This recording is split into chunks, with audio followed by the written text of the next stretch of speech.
In today's tutorial, I'm going to show you guys how to install and set up your Epson WorkForce WF-2750DWF series printer on your Windows, Mac OS, or Linux laptop, PC, or desktop device. So this should hopefully be a pretty straightforward process here, guys. And without further ado, let's go ahead and jump right into it.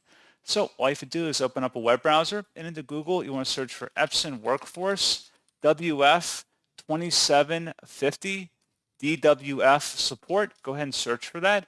Best results should come back with Epson WorkForce WF-2750 page. Go ahead and open that up.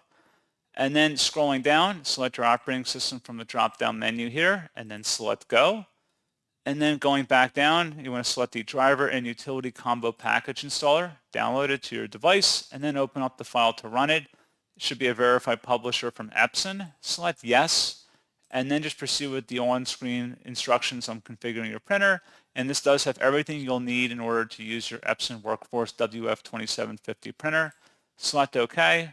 Go through the installer here, get it all configured based on your preferences, optional features you may want, as well as connectivity if you're going to use a wired or wireless connection between your printer and your device. And that's pretty much it. So, as always, thank you for watching this brief tutorial. I do hope that I was able to help you out, and I do look forward to catching you all in the next tutorial. Goodbye.